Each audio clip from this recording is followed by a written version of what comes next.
നിങ്ങൾ അറിഞ്ഞോ, നമ്മുടെ വടക്കാഞ്ചേരിയിൽ ആദ്യമായി ലൈറ്റ് വെയ്റ്റ് ആഭരണങ്ങളുടെ ഒരു പുതിയ ഷോറൂം ആരംഭിച്ചിരിക്കുന്നു.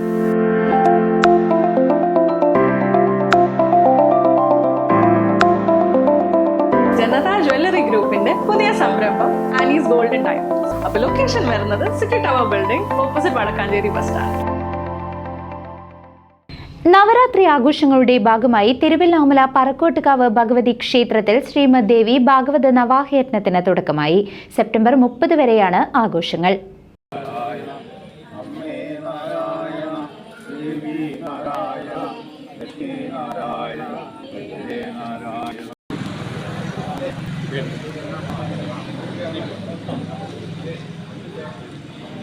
നവരാത്രി ആഘോഷങ്ങളോടനുബന്ധിച്ച് തിരുവല്ലാമല കൊച്ചുപറക്കോട്ടുകാവ് ശ്രീഭദ്രകാളി ക്ഷേത്രത്തിൽ ശ്രീമദ് ദേവി ഭാഗവത നവാഹയജ്ഞത്തിന് തുടക്കമായി. സെപ്റ്റംബർ 21 മുതൽ 30 വരെ നീണ്ടുനിൽക്കുന്ന ആഘോഷ പരിപാടികൾക്ക് തിരുവല്ലാമല പറക്കോട്ടുകാവ് പടിഞ്ഞാറ്റുമുറി ദേശമാണ് നേതൃത്വം നൽകുന്നത്. യജ്ഞാചാര്യനും ചടങ്ങുകളും ബ്രഹ്മശ്രീ മൊളേരി രഞ്ജിത്ത് നമ്പൂതിരിയാണ് യജ്ഞത്തിന് മുഖ്യ കാർമ്മികത്വം വഹിക്കുന്നത്. ബ്രഹ്മശ്രീ ചെമ്മങ്ങാട് ശ്രീഹരി ഭട്ടത്തിരിപ്പാട്, ബ്രഹ്മശ്രീ പുല്ലൂർ ശ്രീരാഗ് നമ്പൂതിരി എന്നിവർ സഹ ആചാര്യന്മാരാണ്.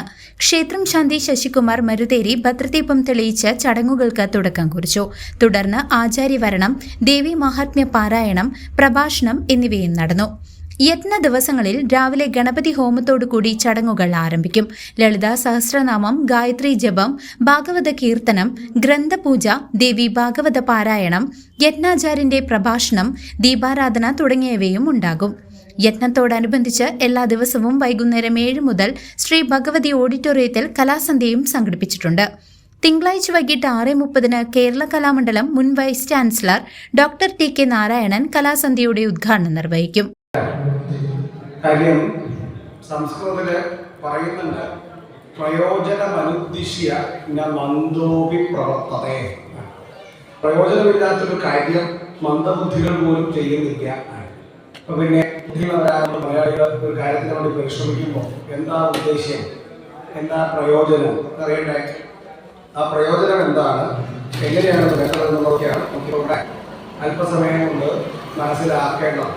അങ്ങനെ മനസ്സിലാക്കി കഴിഞ്ഞാൽ നാളെ മുതൽ ഇരുന്ന് നോക്കണോ വേണ്ടേ എന്നൊക്കെ തീരുമാനം. അപ്പോൾ ഇന്നത്തെ അല്പസമയത്തെ പ്രഭാഷണത്തിന് ശേഷമാണ് നാളെ മുതൽ ഇരിക്കണോ വേണ്ടേ എന്നൊക്കെ നമുക്ക് മനസ്സിലാക്കുക. അപ്പോൾ അതാണ് മാഹാത്മ്യം. എല്ലാ പുരാണങ്ങൾക്കുണ്ട്.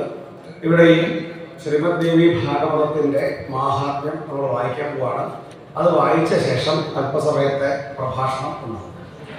അപ്പോൾ ഇതാണ് ഇവിടെ നടക്കാൻ പോകുന്നത്. ആദ്യം പാരായണം, അത് കഴിഞ്ഞ് അതിനെക്കുറിച്ചുള്ള പ്രഭാഷണം. സർവത്ര ദേവീ സങ്കീർത്തനം ശ്രീ.